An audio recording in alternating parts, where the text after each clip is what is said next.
Guys, it's nothing but the finest jelly babies. Yeah, thanks. These are English jelly babies. Beautiful. Nice They're the real thing. Oh yeah. Oh, those are good. Sugar Station. In Wellington Street? Yeah, but all the sugar stations over there, near Flinders Street Station. Yeah, they're good. Yeah. That's really good. Actually, can I have a knife? Yeah. Okay, you guys have, when was the last, here, just take the bag. He's not I coming knew back. it. He's not coming back. I've got spare jelly babies in my bag and extra bags. Right. If he ran off with it, seriously, guys, I have spare jelly babies. I know you guys got a long night ahead of you. I want you to have them. Sugar makes me antsy. Can't do it. Yeah, we'll forget our words. Okay, then you can both have them, and then you can be jealous. Yeah, exactly. Now, while we've been screwing around, I should point out, guys, I found tripod. Hey! Hi there. Yeah. Now, That's just in case you forget during the interview. no. We will get to the flagrant self-promotion shortly. Okay. But now, the first thing is, this is PAX, it's the second one, and you guys are big computer nerds, as I understand, console gamers. Yeah. Mostly console these days. There was a long period where we all played PC games. Yeah. And I can't speak for the others, but I basically was in an upgrade loop every year. Yeah. I was spending $3,000, and IRQs. I couldn't justify that three Hang on, grand to my wife. I've seen the Alienware box. Yeah. I think it may kick the ass of everyone else's console. Oh, really? Oh, yeah. And you will stop upgrading at that point. So right? Alienware, that's it. It's fully upgradable, that's the point. So Alienware are putting a console out. Yes. Is it a Steam one? Yes, that's Yeah, what right. you guys want to go by, have a look at it. It's very cool. Oh, Yeah. So we've been but- talking a lot about this lately because we sort of made a deal that we would all buy the same console this time round because we didn't last time, and it hurt our ability to hang out even when we're not at rehearsal. Hang on, at 42 Geek Street, we're not afraid to ask the big questions. In which case, hang on, PlayStation or Xbox? Yeah, well, exactly. This is the conversation. Well, it kind of got mooted because we were talking about which one to get, and we were looking into all the research, and it was close. And it was close. In fact, we didn't give a rat's which it was. It was that close. And then Gates, his mate, bought him a PS4. So that's just decided it for us. In a way, but that said, Scott's been yabbering on about Steam machines for a couple of years now. Yabbering. And really, to be fair, come on. Well, The thing is, even if it's a Steam machine, you still have to upgrade it, right? Yeah. You said yourself it's upgradable. It's that I don't thing want of- something that's upgradable. I want something to sit in my living room for 5 to 7 years, But that's where I don't have to do anything. That's the thing, though. That time scale, 5 to 7 years. I wonder if that's going to be relevant in 2 years. Do you know what I mean? It doesn't matter. The amount of games that come towards the end of the end of a generation's life are the best ones for that machine. Yeah. No. But I just wonder if the paradigm of the console is going to become outdated. It might. Any minute. that's tricky. But that's the thing about this Alienware thing is it is so close to a computer and still being a console. It's really blurring the line. Right. No, my dad bought a $10,000 PC in 1986, and in order to get for his drafting, and in order to get games running on it, I had to teach myself DOS. I remember DOS. And it was a real headache. It took me about 6 months to realise that you couldn't play games on the machine anyway because it had a different graphics card. Well, I don't want Steam machines to have all different parts. And will every Steam game run on this machine? I've never interviewed 3 people at once. You guys are hard to interrupt. I was going to ask something. You got the PlayStation 4. Because I don't buy many games off the shelf because Steam is so handy. I got to admit, I went and got Alien Isolation. Have you tried it yet? No, I'm really looking forward to it. It's very good. The only problem with it, it's a little bit too long. I think that's the only... Really? Is it? Yahtzee did a review, and he said about the only thing is it's a bit long. Yeah, okay. Other than that, it's very good. And what's great about a Yahtzee review is they're short. Yes. Yeah. He's obviously a man with patience issues. I look on him as like the Top Gear version of computer of reviewers, though. Nobody gives him any money. He just says, it's shit. Yeah. That's the way. His review of those 2 criminals. One's a psychopath. Kane and Lynch. 2, right? Go and look it up. The final line of that review is it shocked me, and I've hung around with comedians for 20 years. Okay. We should get onto this before you guys have to run off. Yep. Lots of things to do. Out of the way. Check that out. You guys, this is yours, teaming up with the Melbourne Symphony Orchestra. Now, I meant Tripod vs. Dragon, I watched the extras. I didn't know I was mentioning You're them. in the extras. Yes, that's something for you to look up. That's right. But the thing is, now, I dressed up as Rincewind and went to the filming. Now, thing is, I mean, you guys, I remember you went out and did a camp, you went out into the middle of nowhere where there was a lot of snow from memory, and you were like, we're professionals. Yeah.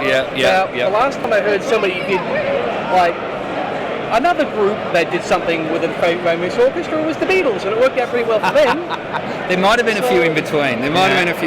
Yes, but it did change, made music a lot different, because they're going, here's a music band, hey, let's get an orchestra, and it was incredible. Look, hopefully what we come up with is unlike anything we've ever done before, and also unlike anything that MSO have done before. Check out this guy's name. That's Austin Wintry. He wrote the music to Journey, as well as the Banner Saga and all sorts of stuff. So this guy's a real pro as well. So it's kind of this triangle, and hopefully what the show will come up with something right in the middle there between the three, something quite new. I mean, we were talking with Austin about it the other day.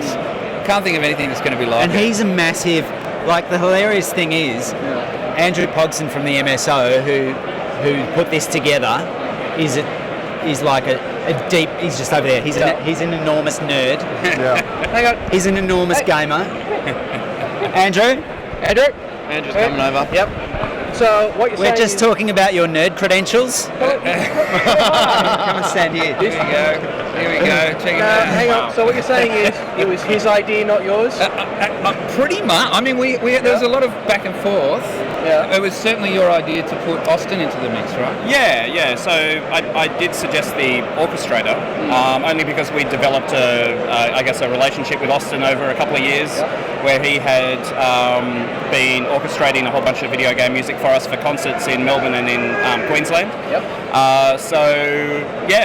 He seemed like the perfect fit. He's like a guy who has an amazing amount of energy. Yeah. He's a young guy. He sort of gets it, and the great thing about him in terms of being not only a great composer, which is sort of really important, great orchestrator, is that he actually is a really hardcore game fan himself. And so there's no explaining the jokes to him, he gets it. He's ahead. Yeah. There's no question. We're running out of time. I know you guys have got a lot of people waiting to see you and sign things. Very exciting. Is that for us? Yeah, sure. That's our Go on.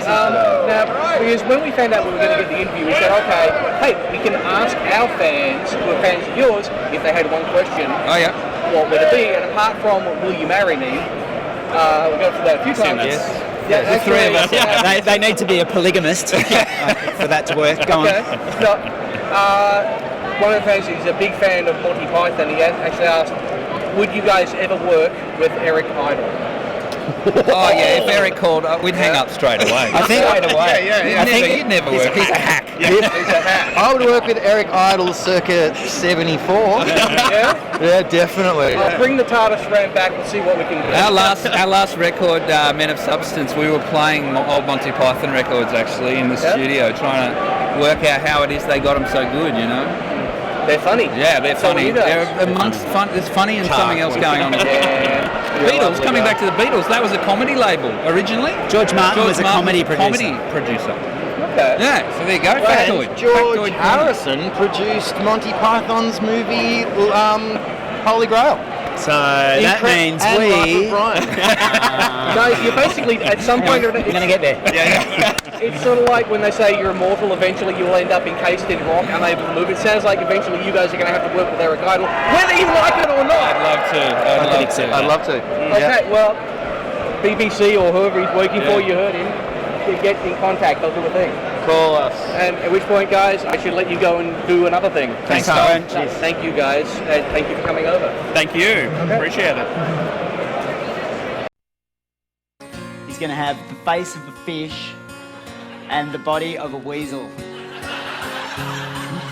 This game's meant to be an escape from reality.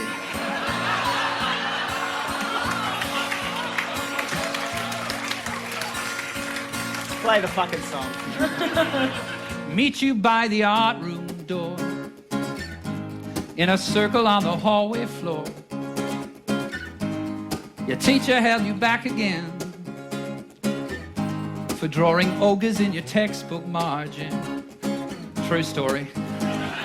Keeping your eyes down and dodging oranges on the bus trip home. Every day a battle scarred, but you'll grow up to be a bard. You'll grow up to be a bard.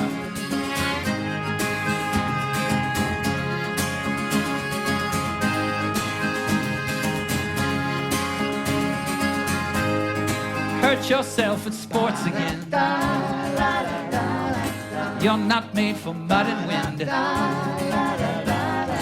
Limping home through quiet streets. The sprinkler spits a snare drum beat. That's the way. The kids down on the vacant block throw rocks at you for talking to yourself again. True story. Days like this are way too hard. You grow up to be a bard. You grow up to be a bard. Ladies and gentlemen, thanks so much for coming to Tripod versus the Dragon. I'd like you to give a huge hand to our special guest tonight, Ilana Stone.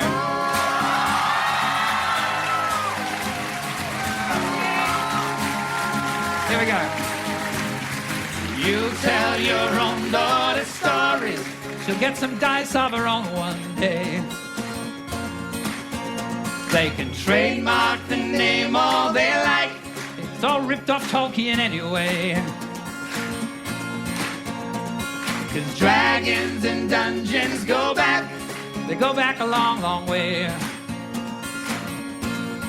Won't go away. They won't go away.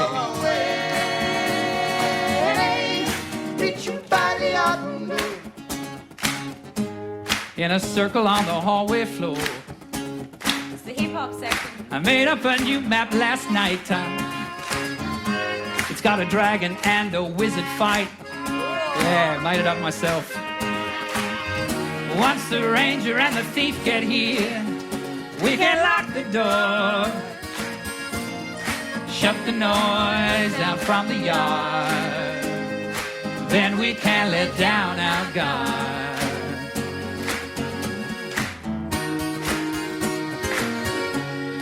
You grow up to be a bard.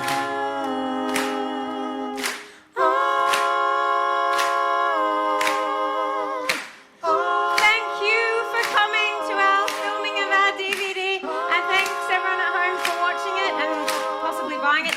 I'd like you to put your hands together in a more accelerated way for the creators of this show. They're called You grow Tripod! up to